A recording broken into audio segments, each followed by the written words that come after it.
تخيل راسك غارق حتى لودنيك في العالم ديال الجريمة، كتعرف الناس المناسبين وكتعرف شو كيسد الخيوط، كتوفر السلاح والسيارات وكتراقب الناس اللي خاصهم يتصفوا. ولكن في واحد النهار كيتقلب كل شيء، ماشي غير غلطة بسيطة، لا، فهي مصيبة كبيرة على حياتك لدرجة أن أخوك غادي تقتل بهاد الغلطة هادي. من تما تينا كتقول البركة، جا الوقت اللي تفرش كل شيء. وهنا كتبدا القصة ديال نبيل بقالي، المعروف بنبيل بي، الشاهد الرئيسي في القضية المشهورة ديال مارينغو. الراجل كان حتى هو جزء من الماكينة العنيفة ديال المافيا المغربية الهولندية، الموكرو مافيا. ولكن في الأخير قرر يهضر وراهن على حياته والحرية ديالو وعلى الحياة ديال العائلة ديالو. السلام عليكم، كيف نتوما؟ ان شاء الله تكونوا بخيرين. معكم الحفصة ومرحبا بكم معايا في فيديو جديد. سمحوا لي بزاف اذا كانت عطل باش نحط لي فيديو، عندي شي التزامات ان شاء الله غادي نساليهم وغادي نرجع بقوة. ولكن راه راجع بواحد السلسله ديال المكرمافيا بالنسبه للناس اللي كتبغي فحال هذا المحتوى.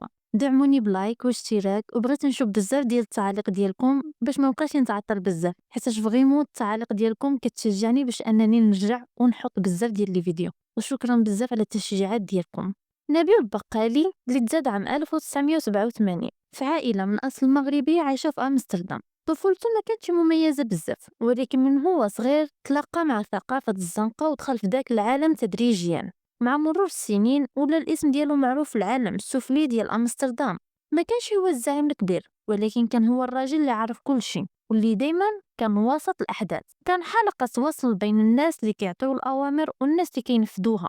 وفقا للنيابة العامة كان متورط في محاولات اغتيال كثيرة، من بينها جريمة قتل خطافة مشهورة ديال حكيم تنغاشي في يناير عام 2017 في أوتريخت. حكيم اللي تقتل قدام دارو، ولكن في الحقيقة ما كانش هو الهدف الأصلي، كانت واحد الغلطة قاتلة، وداك الخطأ قلب الحياة ديال نبيل كاملة.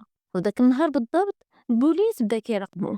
بعد مدة قصيرة تشد وما كان حتى واحد عارف باللي غادي يدير صفقة مع العدالة. نبيل بقى ساكت شهور طويلة حتى 2018، يعني أكثر من عام من بعد خرجت القصة للعلن. نبيل بي ولا شاهد رئيسي في المحاكمة الكبيرة والمعروفة كما قلنا بالاسم قضية مورينغو. دار صفقة مع العدالة ووقع على اتفاق كيقدم فيه اعترافات على أكثر من 10 جرائم قتل، ومنهم اللي كانت مخططة ومنهم اللي تنفذت فعلا. واتهم فيها أسماء كبار بحال رضوان طاغي وسعيد الرزوقي وأعضاء آخرين من نفس الشبكة الإجرامية. ولكن ذاك القرار كان عنده ثمن غالي بزاف. قبل ما الناس تعرف حتى أنه ولا شاهد، تقتل خوه رضوان البقالي ببرود دم في أمستردام نورد. رضوان اللي كان راجل طيب، رجل أعمال ما عنده حتى شي علاقة بالعالم الإجرامي. كانت رسالة واضحة من المافيا اللي كيهضر كيخلص. ومن ذاك اللحظة نابل لقى راسو عايش وسط حرب خفية ما كيبان منها والو، ولكن خطيرة. العدالة وعدته بالحماية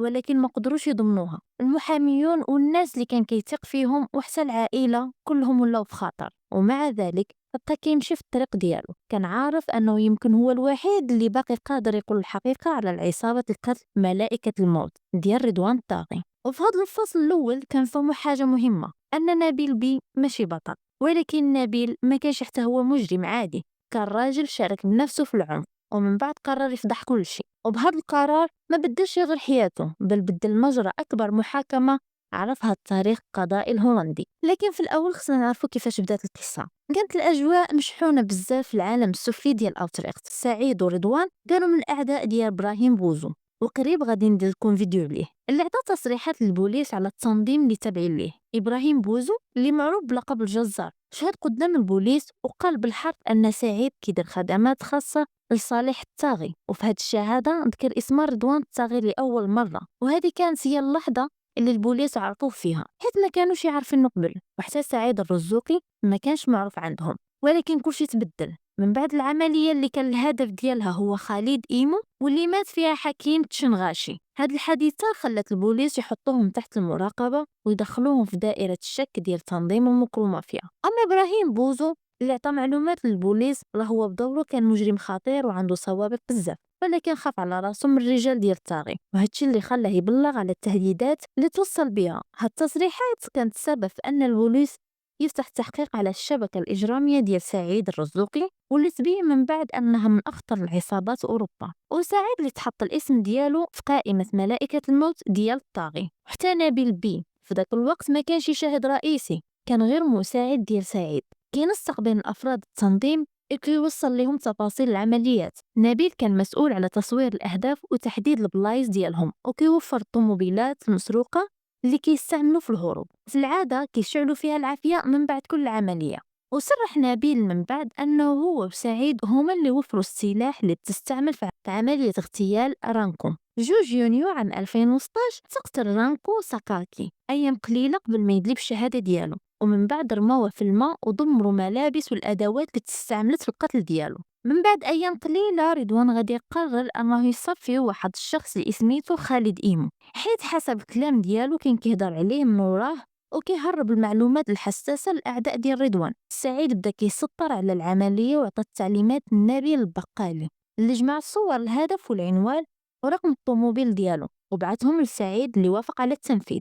ولكن في الليلة ديال 12 يناير عام 2017 غلطوا في الهدف وقتلوا حكيم الشنغاشي بلا ما يكونوا قاصدين. سعيد ورضوان هنايا تعصبوا بزاف، ولكن نبيل هو اللي ضر نفسيا حيت حكيم كان صاحبه المقرب وحس براسو أنه مسؤول بلا قصد على الموت ديالو. وباش يغطيو على الجريمة رضوان وسعيد طلبوا من نبيل أنه يقول للعائلة ديال الشنغاشي بلي أن شي مجموعة أخرى هي اللي دارت فيه هذا الاغتيال.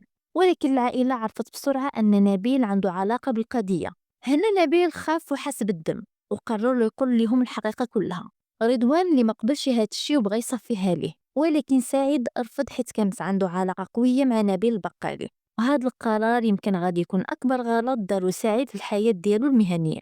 العالم السفلي اللي ما كيعرفش الغلط، وأصلا ما فيش بلاصة اللي كيعرف بزاف. ومع الوقت الاسم ديال نبيل البقالي بدا كيتربط أكثر فأكثر، كل عملية كتفشل أو كدوز بطريقة غريبة. ومن هنا بدات مرحلة صعيبة بزاف عليه، مرحلة الشك والوسواس. نبيل اللي ما بقى كيثيق في حتى واحد، حتى الناس ديالو.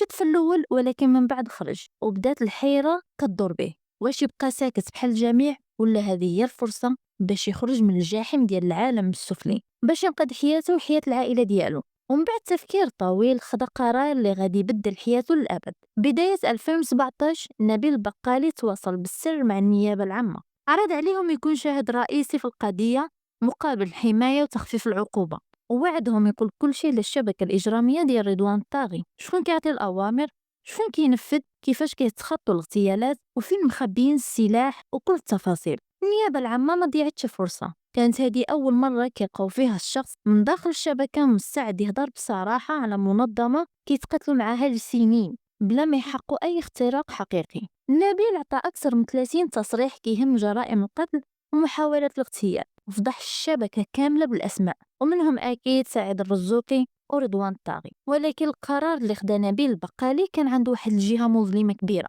حيت بالرغم من أن الصفقة ديالو ما كانتش معروفة للعامة في داك الوقت، العالم السفلي ما طولوش بزاف باش يعرفوا على التسريبات اللي وقعت، والانتقام ما ترددش بزاف. 29 مارس عام 2018 غير أيام قليلة من بعد ما تسربت الأخبار بصفقة الشاهد الرئيسي خوه الكبير اللي هو رضوان بقالي تقتل برودة الدم في مقر التجاري ديالو في أمستردام، وما كان عنده حتى علاقة بهذه القضية.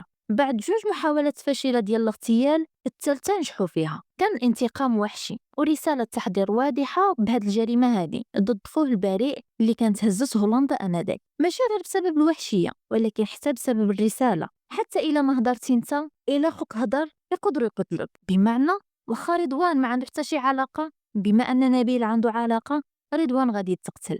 من داك الوقت مبقات حتى شي رجعة لنبيل، ولا محاصر بين 2 عوالم، الدولة اللي باغية تستعملو كشاهد وعالم الجريمة اللي باغي يفرض عليه السكوت أي ثمن. من بعد ما قتل خوه مبقات حتى شي رجعة لنبيل ولا بشكل نهائي في صف العدالة، ورغم أنه في وقت كان ساكت بحال شي جندي مخلص للعالم السفلي، ولا دابا هو أكبر تهديد ديالهم. وكما قلنا في عام 2017 بدا كيعطي تصريحات في السر، وما كانتش غير جمل متناثرة، كان كيقدم معلومات موسعة مفصلة على كيفاش خدم فرقة القتل ديال رضوان الطاغي. نبيل عطى الأسامي، البلايص، الأشخاص والاتصال، وشرح كيفاش كانت التحضيرات الاغتيالات مدبرة حتى لأدق التفاصيل. التصريحات ديال نبيل تجاوزت 1500 صفحة. التصريحات ديال نبيل اللي تجاوزت 1500 صفحة، وبالمقابل حصل على واحد الصفقة اللي هي تخفيف في الحكم من 24 عام حبس ل 12 عام فقط، مع وعد بحياة جديدة وهوية جديدة من بعد ما يسالي العقوبة ديالو وحماية ليه ولعائلته. ولكن بالضبط هاد النقطة الأخيرة ديال الحماية كانت مجرد وعد على الورق. فاش كان نبيل كيتعاون مع النيابة العامة، الأمان ديالو بدا كيتدهور أكثر فأكثر، حيت التصريحات ديالو كانت كتمس قلب التنظيم الإجرامي مباشرة، وهادشي خلاه يتحول لأكثر شخص مكروه في العالم السفلي. وبناء على الاعترافات ديالو انطلقت أكبر محاكمة عرفتها هولندا، بطبيعة الحال قضية مارينغو اللي خدات اسمها من الكود السري اللي كانوا العصابة كيتواصلوا به بيناتهم. المتهم الرئيسي فيها كان هو رضوان الطاغي، اللي في ذاك الوقت كان مازال هارب. في المجموع كانوا 17 متهمين متابعين على الجرائم القتل ومحاولات الاغتيال متعددة، وكان نبيل البقالي هو المحور اللي كيدور عليه كل شيء. الدور ديالو في القضية ما عرفوش التاريخ القضائي الهولندي من قبل. المحاكمة ديال مارينغو بدات في يوليوز عام 2019 في المحاكمة مشددة الحراسة معروفة باسم بونكر في أمستردام أوسدور. وخلال الجلسات الأولى نبيل ما حضرش علنيا، النيابة كانت خايفة على حياته، وبالفعل الخوف كان في محله، حيت كانت واحد الموجة من العنف اللي ما حبساتش. في شتنبر عام 2019 المحامي ديالو دريك فيرستن تقتل قدام دارو في امستردام. الخبر كان صدم هولندا كاملة، ماشي غير حيت كان أول مرة في التاريخ كيتصفى فيها محامي كيدافع في قضية جنائية، ولكن لأنها كانت ضربة مباشرة للنظام القضائي نفسه. الرسالة كانت واضحة: أي واحد كيساعد نبيل ما عمره يكون فيه الأمان، حتى ولا كاين ممثل قانون. العدالة لقات راسها تحت ضغط كبير من كل الجهات، الإعلام، السياسيين، حتى الناس العاديين. الكل كان كيتساءل إلا حتى المحامي قدروا يقتلوه شنو بقات من دولة القانون. ومع كل هادشي نبيل ما توقفش وبقى كيعطي التصريحات ديالو. وفي عام 2021 تعلن باللي اختار الصحافي المعروف بيتر فريس يكون مستشار الشخصي ديالو. بيتر اللي كان صحفي الجريمة مشهور ومستشار سابق ليسي كلافير قرر يساعدو رغم الخطر الكبير، ولكن حتى هذا القرار ما داش بلا عواقب. في 6 يوليوز عام 2021 في قلب أمستردام، من بعد ما سال الظهور ديالو في برنامج تلفزي، تعرض بيتر فريس لإطلاق نار مباشرة، الشي اللي تسبب ليه في الاحتضار ودخل الطبيب، ولكن 9 أيام من بعد غادي يتوفى. البلاد كلها دخلت في حداد. النيابة العامة اللي كانت من عام 2019 أكدت باللي بيتر كان في قائمة الموت ديال الطاغي، ولكن ما خداش الأمر بجدية حتى تم الاغتيال ديالو عام 2021. والرابط مع قضية مورينغو كان واضح لأي واحد كيتابع القصة: نبيل بقالي كان عايش وسط واحد الكابوس حقيقي، دار صفقة باش يضمن الحرية ديالو، ولكن كل حاجة في حياته دمرت وحدة بوحدة. خوه تقتل، والمحامي ديالو تقتل، والمستشار الشخصي ديالو تقتل حتى هو. الثمن ديال الكلام ديالو كان ثقيل بزاف لدرجة أن التوحيد ما يقدر يتحمله. من بعد سنين ديال التصريحات ديال نبيل والتحقيقات والدم، وصلت المحاكمة ديال ميرونغو لآخر المراحل ديالها. العدالة كانت كتحضر الحكم النهائي ضد رضوان الطاغي اللي كانت تشد من بعد في 2019 في دبي وباقي المتهمين، وكذلك من بعدها بعام غادي تشد سعيد الرزوقي في كولومبيا، وغادي تلقاو الفيديو ديالهم جوج بهم في القناة. ولكن مع هادشي هذا كامل كان باقي اسم واحد كيدير لهم القلق لكل شيء: نبيل بقالي. حيت رغم من أنه كان شاهد رئيسي في أكبر قضية اغتيالات عرفتها تاريخ هولندا، إلا أنه في هاد السنة وفجأة للجميع خرج حر كيمشي في الشوارع بحريته من بعد تخفيض العقوبة ديال 12 عام مع احتساب المدة اللي قضاها في الحبس الاحتياطي. تحرر رسميا في ربيع عام 2025، ولكن الحرية ديالو ما كانتش حرية حقيقية. نبيل اللي كاين أخبار أنه دار عملية تجميل باش يغير الملامح د وجهه وهويته جديدة، سر ما كيعرفها حتى شي واحد. كيعيش دابا باسم جديد وفي بلاصة مخفية ما معروفاش، ومع ذلك الناس كاملين كيعرفوا بأن نبيل البقالي ماشي في أمن تام. فهاد السنوات الأخيرة بان بوضوح باللي الدولة الهولندية فشلت بشكل كبير في حماية الناس اللي كيتعاونوا مع العدل، وهادشي باين خصوصا في التقرير اللي خرج من بعد مقتل دريك ويرسون. وحسب ما كشفت عليه الجريدة الهولندية، الحماية ديال نبيل وعائلته ما كانتش كافية. كاين أخطاء في التواصل، في طريقة كيفاش تعطات الحماية، حتى في الدعم المالي لعائلته اللي هما حتى هما عايشين مخبيين. الهيئة الوطنية لمكافحة الإرهاب والسلامة رجعت مرة أخرى في وسط العاصفة. تقرير اللي كيقول بالحرف باللي حماية الشهود الرئيسيين ولات أقل أهمية من مصلحة التحقيق. بمعنى آخر، النيابة العامة كانت باغية التصريحات ديال نبيل بأي ثمن. ولكن نسات تنظم الحماية اللي خصها تكون معاه. نبيل حاليا عايش في مصير مجهول، ورغم أن الطاغي تشد ولكن الشبكة اللي معاه مازال كتخدم في إخلاص وبالفلوس. ولا تعلمنا شي حاجة من بعد المقتل ديال خوه ديال نبيل والمحامي ديالو الصحفي بيسر، فهي هادي: يد العصابة طويلة بزاف وكتوصل لكل بلاصة، وأكيد الهدف ديالهم هما يوصلوا ليه بأي ثمن. المحاكمة ضد الطاغي اللي كانت باينة مستحيلة في واحد الوقت ما كانتش غادي توقع بلا تصريح ديال نبيل بقالي، وبلا نبيل بي ما كانش غادي يكون ملف مارينغو اصلا. فالسؤال اللي كيبقى: كيفاش خصنا نشوفوا هاد نبيل بقالي؟ واش كخاين ولا كشخص بدل الجهة ولا مجرم فاق متاخر وهضر في واحد الوقت اللي حتى واحد ما كان قادر يهضر؟ نبيل ماشي سوبر هيرو، ولكن على الاقل ما بقاش داك الشخص اللي كيوصل السلاح باش يداروا به التصفيات، ولا هو الدليل الحي على شنو كيوقع ملي كتوقف في وجه العالم ديال الجريمه اللي ما كيعرفش الرحمه، وفي وجه نظام ما قدرش يحميك 100%. وفي هذا الوقت اللي كتحاول فيه الدوله توازن ما بين العداله والمخاطره، كيبقى السؤال مطروح: شكون اللي غادي تكون عنده الشجاعه يكون شاهد رئيسي مرة ما جا في قضايا ديال الإجرام ولا د المكرومافيا ولا د العصابات؟ إذا خوتي وصلنا لآخر الفيديو، كانت هذه هي الشخصية ديال اليوم. كنتمنى يعجبكم الفيديو، ما تنساوش اللايك والاشتراك. نشوفكم فيديو قريب. معكم حفصة، تهلاو.